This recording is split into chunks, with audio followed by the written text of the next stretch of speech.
दो जुड़वा लड़के अभी अभी पैदा हुए थे, लेकिन उनके पूरे शरीर पर मशरूम उग रहे थे। उनके माँ बाप को लगा कि अगर ये मशरूम तोड़ दिया जाए तो सब ठीक हो जाएगा, लेकिन अगले ही दिन उन दोनों बच्चों के शरीर पर फिर से मशरूम उगाए। माँ बाप को लगा कि उनके बच्चे कोई राक्षस हैं। डर के मारे उन्होंने दोनों बच्चों को सड़क किनारे छोड़ दिया। अच्छी बात ये रही कि उसी रास्ते से एक गांव का दंपति गुजर रहा था। उनकी अपनी कोई संतान नहीं थी। जब उन्होंने उन दोनों बच्चों को देखा तो उनका दिल पिघल गया। वे उन्हें अपने घर ले गए और अपने ही बेटों की तरह पालने लगे। कुछ समय बाद एक दिन वह आदमी खेत में काम कर रहा था, तभी उसकी कुदाल मिट्टी में दबे एक लकड़ी के बक्से से टकराई। उसने बॉक्स खोला तो अंदर सोने की ईंटें भरी हुई थी। ये देखकर वह जल्दी से अपना कोट उतारता है, सोने की ईंटों को उसमें लपेटता है और चुपके से घर ले आता है। वह नहीं चाहता था कि उसके दोनों बेटे पैसे देखकर लालची बन जाएं, इसलिए उसने किसी को कुछ नहीं बताया। उसने धीरे धीरे सारी सोने की ईंटों को पैसों में बदल दिया और बचाकर रख लिया, लेकिन खुद वह हर दिन मजदूरी करता रहा ताकि उसके बेटे मेहनत की कीमत समझें। उसने दोनों बेटों को पढ़ाया लिखाया, अच्छे स्कूल भेजे और उनकी हर जरूरत पूरी की। देखते ही देखते 20 साल बीत गए। अब तक उस बूढ़े दंपति के पास बहुत पैसा हो चुका था। वे करोड़पति बन चुके थे। उधर दोनों बेटे भी बड़े हो चुके थे।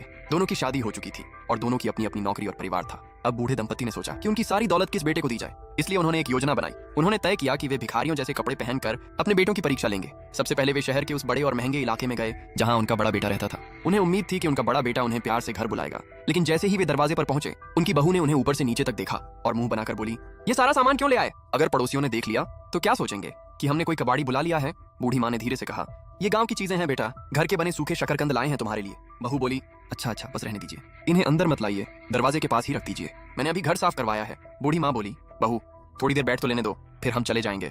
बहू ने कहा, आपके जूते बहुत गंदे हैं, रुकिए, ये चप्पल पहनिए तभी अंदर आइए। फिर उसने पानी दिया, लेकिन साथ ही ताना मारते हुए बोली, गिलास अभी अभी धुले हैं, कहीं आप तोड़ ना दें। तभी उनका बड़ा बेटा घर आ गया।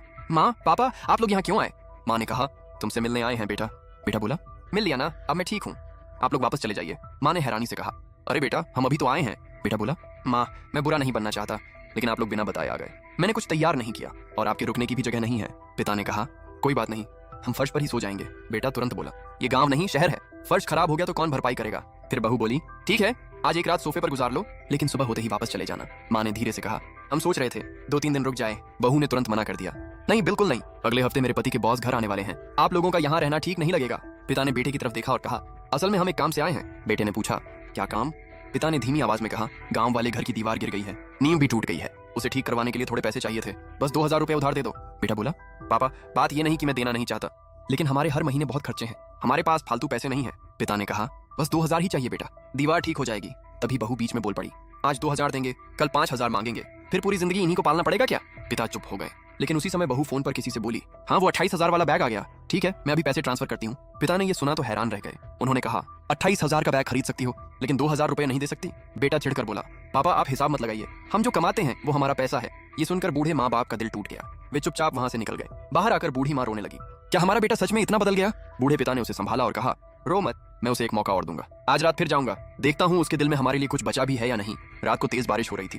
बूढ़ा दंपति फिर से बेटे के घर पहुंचा। उन्होंने दरवाजा खटखटाया और कहा, बारिश बहुत तेज है, बस आज की रात अंदर रहने दो। लेकिन बहू फिर नाराज हो गई। तभी उसकी नजर बूढ़ी माँ के गले के स्कार्फ पर पड़ी। वह चिल्लाई, रुको, ये स्कार्फ इतना जाना पहचाना क्यों लग रहा है? फिर वह गुस्से में बोली, ये मेरा स्कार्फ है, ये मेरे कमरे में था, तुम इसे चुरा कर लाई हो। बूढ़ी माँ घबरा गई और बोली, नहीं बहू, ये तुमने पिछले साल मुझे दे दिया था, तुमने कहा था कि तुम्हें पुराना लग रहा है इसलिए नहीं चाहिए। लेकिन बहू चिल्लाने लगी, झूठ मत बोलो, मैंने ऐसा कभी नहीं कहा, तुम चोर हो।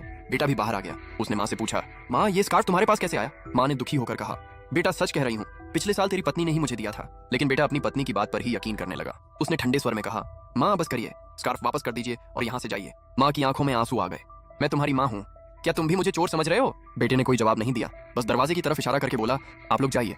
अब बूढ़ी माँ का दिल पूरी तरह टूट चुका था। वह रोते हुए बोली, मैंने इसे 30 साल पाला, इसे पढ़ाया लिखाया, इसके लिए अपनी गाय तक बेच दी और आज ये हमें पहचानने से भी इनकार कर रहा है। बूढ़े पिता ने भारी मन से कहा, चलो अब छोटे बेटे के पास चलते हैं। माँ ने डरते हुए पूछा, लेकिन छोटा बेटा तो हमारा असली बेटा भी नहीं है, क्या वो हमें अपनाएगा?